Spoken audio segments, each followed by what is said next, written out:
Halo semuanya, selamat datang kembali di channel YouTube Pak Guru Wali.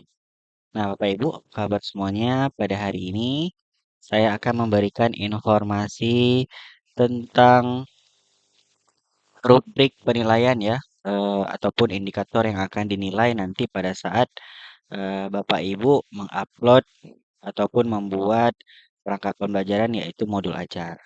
Jadi, ada banyak indikator yang nanti akan dinilai oleh penguji pada saat Bapak Ibu nanti mengupload perangkat pembelajaran di UKIN ya, Bapak Ibu ya. Karena, perangkat pembelajaran itu termasuk ke dalam UKIN. Nah, langsung saja Bapak Ibu ya. Jadi ini adalah rubrik penilaian perangkat pembelajaran, dari penguji Bapak Ibu ya. Jadi ini saya dapatkan, dari, yang tahun lalu ya. Di-share ya. Jadi saya berikan informasi ini agar nanti Bapak Ibu sudah tahu perangkat apa saja yang akan dinilai dengan nilai yang terbaik ya Bapak Ibu ya. Nah, kemudian apa saja indikator yang akan dinilai nantinya Bapak Ibu. Nah, di sini yang pertama kita langsung saja Bapak Ibu ya. Di sini ada menerapkan pembelajaran efektif berpusat pada peserta didik. Nah, di sini saya berikan tanda ini dulu biar lebih jelas ya.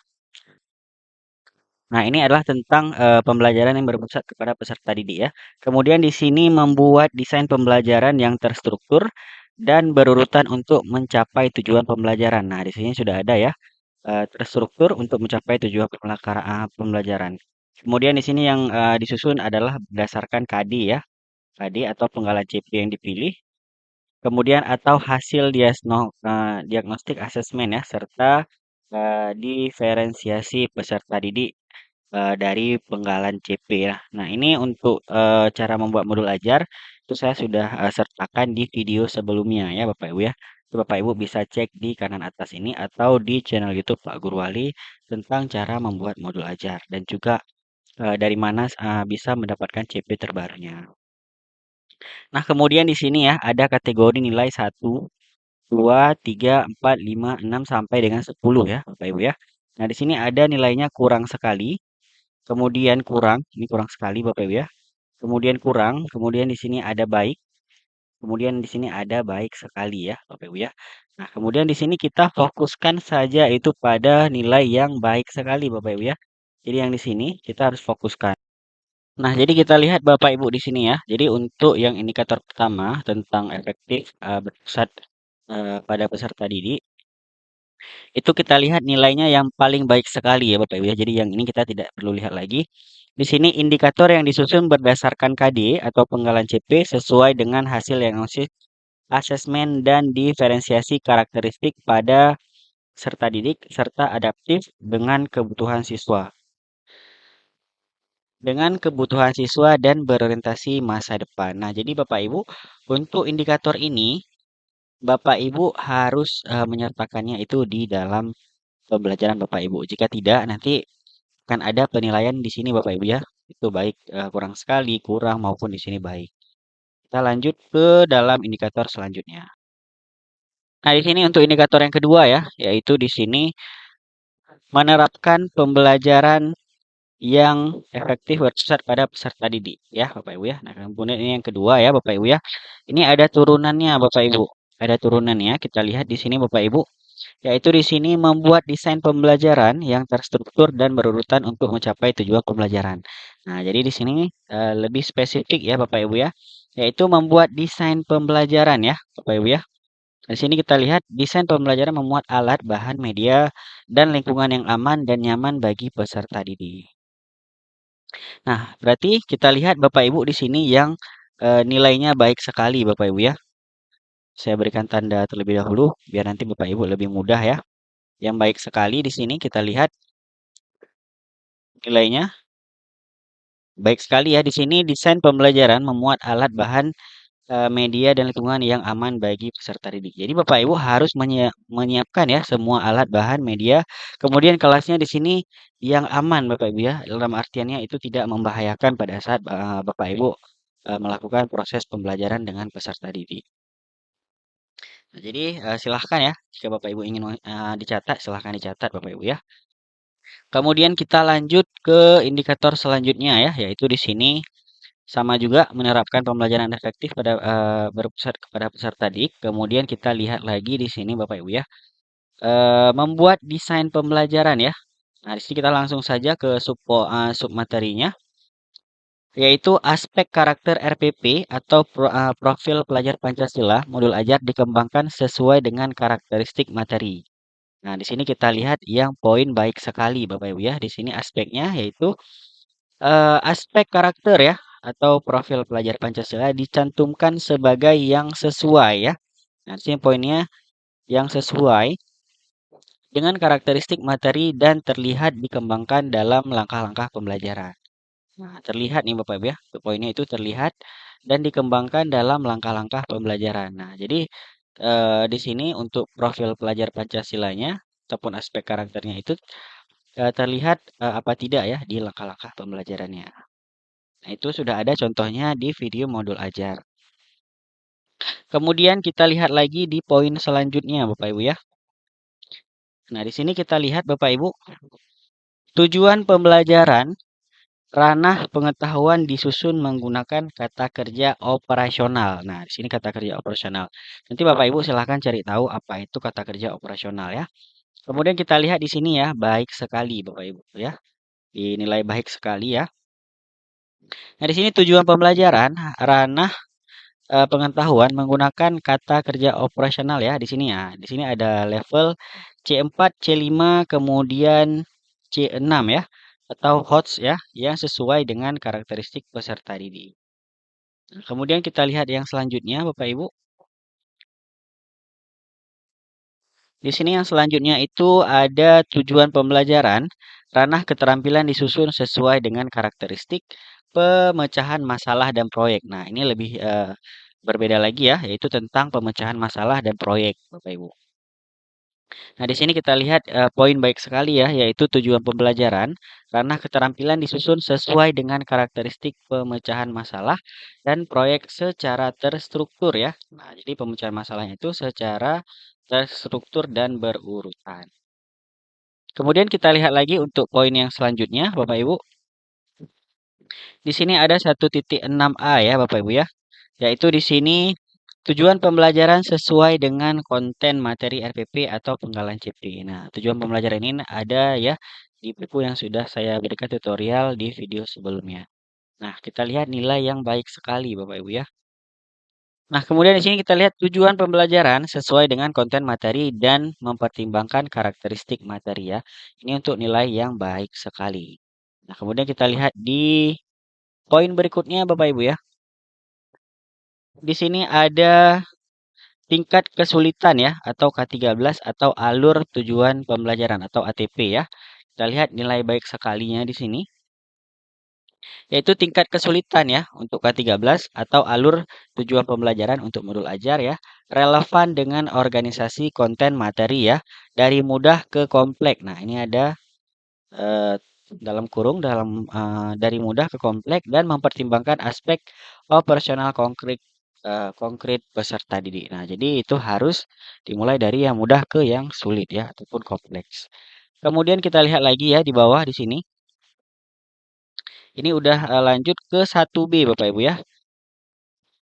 Nah, jadi di sini kita lihat ya yaitu tentang membuat desain pembelajaran dengan kondisi sekitar sekolah ya dengan melibatkan peserta didik.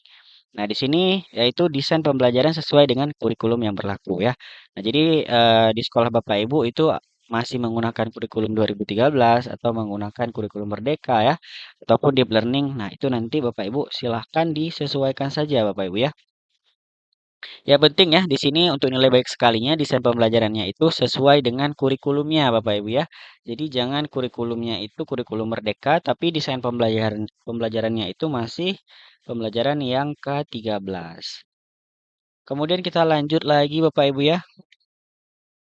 Di sini kita lihat ya yang 1B2 Bapak Ibu ya yaitu konten materi berdasarkan hasil apersepsi ya atau diagnostik assessment peserta didik. Nah, jadi persepsi ini Bapak Ibu nanti bisa lihat di dalam buku guru ataupun buku siswa Bapak Ibu ya. Nah, untuk nilai baik sekali kita lihat ya di sini ya. Konten materi didasarkan pada hasil apersepsi ya. Nah, jadi hasil apersepsi atau diagnostic assessment ya, yang mencakup ke ranah sikap, pengetahuan, ini saya berikan tanda dulu, keterampilan serta memperhatikan bakat, minat, dan gaya peserta didik. Nah, itu untuk nilai yang baik sekali Bapak Ibu ya. Kemudian kita lanjut ya ke 1C ya. Ini sudah masuk ke dalam 1C. Di sini pemilihan dan penggunaan sumber belajar yang sesuai dengan tujuan pembelajaran ya, Bapak Ibu ya. Nah, jadi di sini kata kuncinya itu adalah sumber belajar ya. Di sini konten materi mengacu pada kriteria ketuntasan minimal RPP atau pembelajaran berdiferensiasi. Kita lihat ya untuk nilai yang baik sekali ya di sini Bapak Ibu ya. Yaitu konten materi mencerminkan kriteria ketuntasan minimal ya. Nah, jadi harus ada Bapak Ibu nanti ketuntasan minimal ya dari pembelajaran. Atau pembelajaran berdiferensiasi dan memperhatikan karakteristik operasional konkret pada peserta didik. Kemudian kita lanjut lagi Bapak Ibu ya ke poin yang selanjutnya. Di sini kita lihat 1C2 ya, yaitu desain pembelajaran relevan dengan kebutuhan peserta didik ya. Kita lihat ya poinnya yang baik sekali di sini,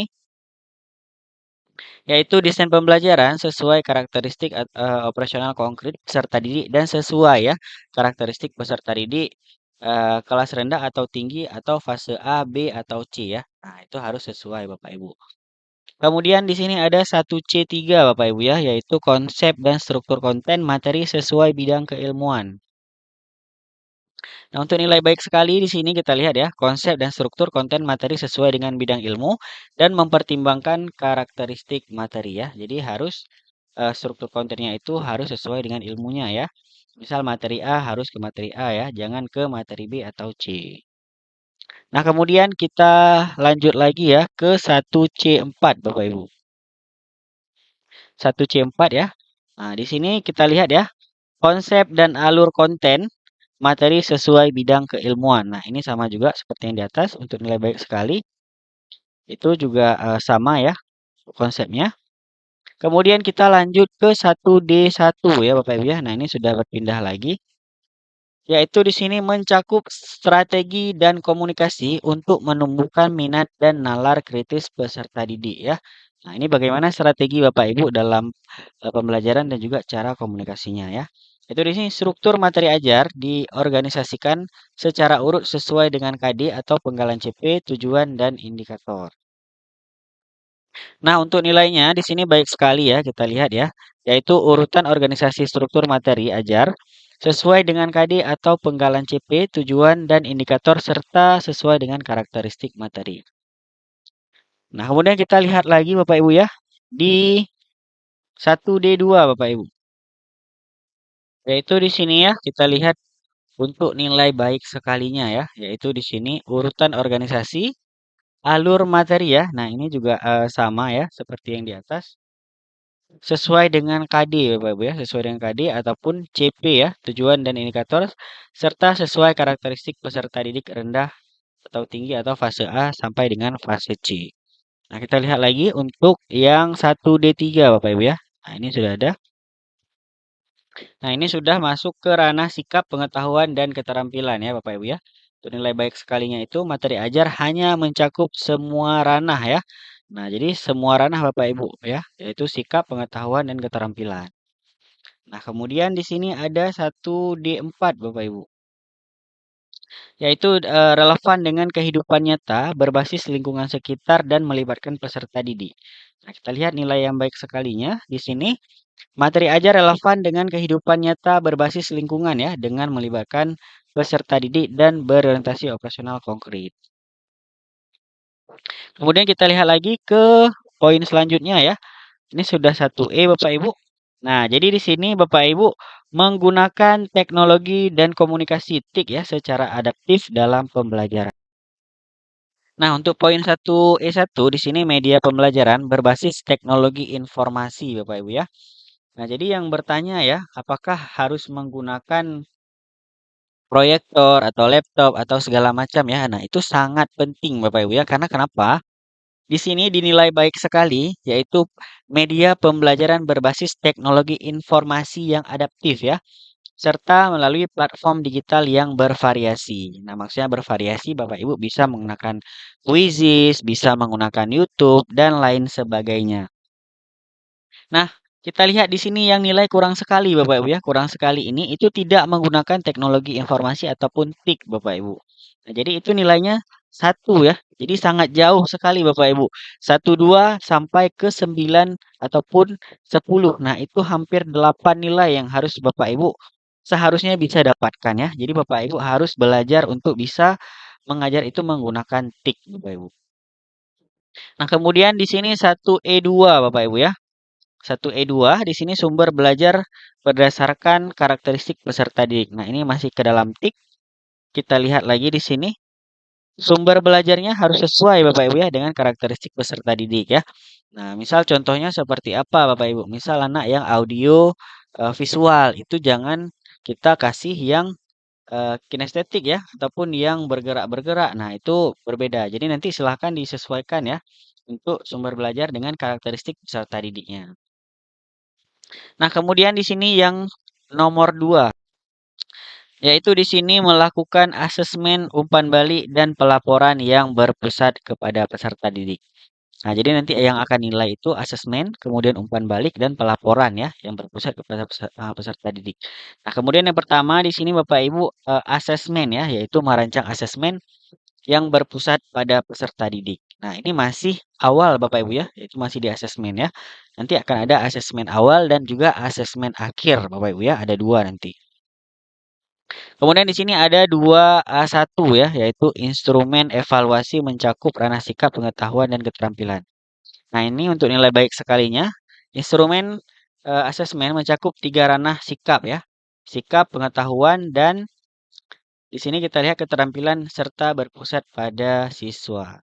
Nah, kemudian di sini yang 2B1 kita lihat instrumen evaluasi berbasis authentic assessment ya. Nah, nanti silakan Bapak Ibu cari tahu apa itu authentic assessment. Nah, kemudian di sini nilai baik sekali ya, yaitu instrumen berbasis autentik serta berorientasi pada level high order thinking skills ya, atau HOTS ya, yaitu untuk fase A, B, atau C ya. Kemudian kita lihat yang ketiga Bapak Ibu ya. Yang ketiga di sini yaitu Bapak Ibu menggunakan konten pembelajaran dan cara mengajarkannya ya, yaitu nanti cara mengajar Bapak Ibu ya. Di sini yaitu mengimplementasikan struktur dan alur pengetahuan dari suatu bidang keilmuan yang relevan dengan pembelajaran. Nah, di sini yang dinilai adalah konsep dan struktur konten materi sesuai bidang keilmuan ya, Bapak Ibu ya. Nah, kita lihat di nilai baik sekali Bapak Ibu. Di sini yaitu konsep dan struktur konten materi sesuai dengan bidang ilmu ya dan tidak mempertimbangkan karakteristik materi ya. Nah, jadi harus terstruktur ya sesuai bidang ilmunya. Misal Bapak Ibu mengajar bahasa Indonesia. Nah, jadi struktur kontennya itu tentang nanti submateri dari pembelajaran bahasa Indonesia sesuai dengan fasenya. Nah, kemudian di sini 3A2 ya. Nah, ini juga sama ya Bapak Ibu ya. Sama sesuai yang di atas tadi. Harus sama. Kemudian di sini ada 3B1 ya Bapak Ibu ya. Kita lihat. Nah, di sini yaitu menggunakan pengetahuan konten ya. Yang relevan untuk menentukan tujuan pembelajaran ya. Nah, ini lebih ke tujuan pembelajaran. Kita lihat di sini kontennya tujuan pembelajaran sesuai dengan konten materi ya. Nah, jadi nanti dilihat Bapak Ibu. Tujuan pembelajarannya apakah sesuai ya yang dirancang untuk materi yang diajarkan. Nah, jadi di sini dijelaskan itu tujuan pembelajaran sesuai dengan konten materi dan mempertimbangkan karakteristik materi ya. Nah, jadi jika tidak sesuai nanti nilainya akan 1 atau 2 ya Bapak Ibu ya, seperti ini. Nah, kemudian yang ketiga ya Bapak Ibu ya, 3C1 ya. Nah, ini juga sama Bapak Ibu. Untuk baik sekali alur tujuan pembelajarannya ataupun ATP-nya itu relevan ya Bapak Ibu ya atau sesuai dengan materinya. Kemudian ada 4 ya. Sudah masuk ke 4 di sini yaitu menggunakan pengetahuan dan menentukan karakteristik yang akan mempengaruhi cara belajar peserta didik. Nah, ini kita lihat ya, yaitu menggunakan strategi pembelajaran yang sesuai ya. dengan tahap perkembangan dan karakteristik yang relevan dengan kebutuhan belajar peserta didik. Nah, di sini kita lihat 4A1 yaitu model pembelajaran ya. Nah, jadi di sini nanti Bapak Ibu harus pilih model pembelajarannya itu yang sesuai dengan karakteristik peserta didiknya. Nah, untuk nilainya baik sekali ya. Nah, itu yang dipilih itu berpusat pada peserta didik ya dan sepenuhnya relevan dengan tahap operasional konkret. Kemudian kita lihat ke 4A2 Bapak Ibu. 4A2 di sini model atau metodenya mengeksplor kearifan lokal ya dan berorientasi masa depan. Nah, jadi kita lihat di sini untuk nilai baik sekalinya yaitu mengeksplor kearifan lokal ya. Nah, berarti nanti Bapak Ibu harus selipkan ya kearifan lokal pada saat pembelajaran baik itu di contoh-contohnya ataupun kebiasaan-kebiasaan yang akan nanti berkaitan dengan pembelajarannya. Nah, kemudian di dalam dan luar kelas serta berorientasi pada masa depan. Nah, jadi nanti silahkan ya dikaitkannya dengan masa depan. Kemudian di sini kita lanjut ya Bapak Ibu ya. Kita lanjut ke 4A ya. Nah, di sini lebih ke tahap perkembangan dan karakteristik yang relevan ya. Nah, jadi 4A3 di sini yaitu tentang mengeksplor tumbuh kembang potensi minat dan gaya belajar ya, Bapak Ibu ya. Nah, di sini kita lihat untuk nilai yang baik sekali yaitu model atau metode yang dipilih mengeksplor potensi ya. Nah, jadi nanti Bapak Ibu silahkan gali potensi minat dan gaya belajarnya ya sesuai dengan kebutuhan peserta didik. Kemudian kita lihat lagi di sini Bapak Ibu 4B1 ya, yaitu tentang latar budaya sosial, latar belakang sosial, budaya, agama dan ekonomi ya Bapak Ibu ya. Nah, jadi kita lihat di sini untuk ketercapaian literasi Bapak Ibu ya. Nah, kita lihat nilai baik sekali yaitu mencapai ketercapaiannya literasi Bapak Ibu ya dan diperkaya salah satu aspek budaya digital sense atau finansial. Nah, kemudian kita masuk lagi ke poin selanjutnya ya. Yaitu di sini kita lihat ya, ketercapaian numerasi ya. Yang tadi itu literasi, kemudian di sini ada numerasi. Nah, ini sama juga ya, baik sekali. Ini juga sama, ketercapaian numerasi yang meliputi aspek budaya digital, sains, dan finansial. Kemudian di sini yang kelima ya, yaitu menggunakan pengetahuan tentang komponen kurikulum dan cara menggunakan untuk merancang desain pembelajaran. Nah, jadi harus berpusat kepada peserta didik ya. Nah, di sini kita lihat 5A1 ya, yaitu desain pembelajaran sesuai dengan kurikulum Merdeka atau K13 atau Deep Learning Bapak Ibu ya. Nah, jadi yang terbaru silahkan Bapak Ibu jika sudah diterapkan di sekolahnya itu bisa untuk digunakan ya. Nah, ini untuk nilai baik sekalinya. Desain pembelajarannya itu sesuai ya dengan kurikulum Merdeka ataupun K13. Yang pastinya harus berpusat pada peserta didik ya. Kemudian kita lihat untuk 5B1 Bapak Ibu ya. Nah, di sini nilai baik sekali juga asesmennya harus berpusat pada peserta didik ya. Nah, ini ada keterangannya dilengkapi dengan refleksi dan juga feedback. Nah, ini biasanya itu pada akhir pembelajaran Bapak Ibu ya. Refleksi dan feedback ini akan dilaksanakan itu pada akhir pembelajaran. Nah, kemudian di sini kita lihat ya, model pembelajaran yang berpusat pada peserta didik ya. Nah, ini juga sudah ada ya di atas tadi. Model pembelajarannya itu silahkan dipilih ya. Mau itu model-model yang sudah ada ya. Jadi sangat banyak sekali nanti itu silahkan Bapak Ibu pilih ataupun Bapak Ibu rancang sesuai dengan konsep ataupun kriteria peserta didik. Kemudian di sini ada 5D1 ya, yaitu sama juga dengan yang di atas ya, yaitu ketercapaian literasi ya.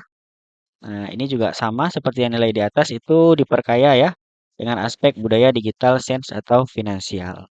Kemudian yang terakhir ya, ini Bapak Ibu ya, sepertinya yang terakhir sudah tidak ada lagi. Nah, yaitu di sini strategi pembelajaran numerasi ya. Nah, jadi ini yang terakhir ini juga sudah sama seperti yang di atas untuk penilaiannya. Ya, itu harus mengikuti beberapa aspek ini ya.